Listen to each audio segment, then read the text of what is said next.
Hello everyone and welcome back to day 271 of my high school video journal, and today I'll be talking about selection sorts in Java and exactly what they are.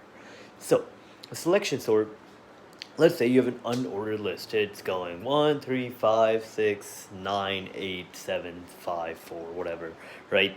And now you want to sort it. Now, how one way, if you're just looking at it, you'll just like start erasing a few numbers and changing it around and fixing it that way. But the problem is, again, like I said in my last video, you should go watch that. Go doesn't do that. Java cannot just look at an array and then change everything at once. It has to use a for loop, use some sort of loop to go through each and every single one.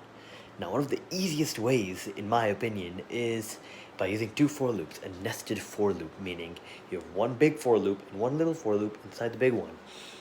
One will be looking at the whole array, right, going by each and every single index. The other one will go from that index, like, so let's say you're on index 0, right?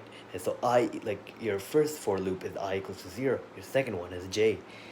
So the next one will be looking from the index of 1 to the end, and it will compare each and every single number from index 1 to the end, even though the bigger for loop's at index 0, and check what number is smaller than it. And if there's a number smaller than it, then it'll switch it. Let's say it's 1 and 3, and at the end there's a 2. The 3 is going to go at the end, and the 2 is going to come here.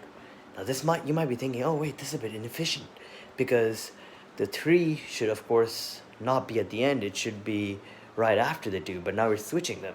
Well, this is one of the more easier ways with arrays, which will work for any type of thing, because it's not always guaranteed that it's going to be increasing by increments of 1.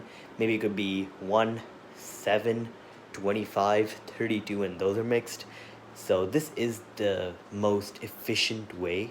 If you guys can think of more efficient ways, then you can comment them down below. But yeah, so it kind of just goes through. The bigger for loop is going from index 0 to index 1 to index 2 again and again till it reaches the end of the array. And then the second one is going from whatever index the top one is plus 1. So if it's the top one's at index 0, this nested for loop will go at index 1, top is at 1, 2, 3, 4, right? And it'll go from index 3 to the end. Why? Because it's trying to find the smallest number which is smaller than it so that it can swap the values. And that's going to be it for today. See you guys tomorrow.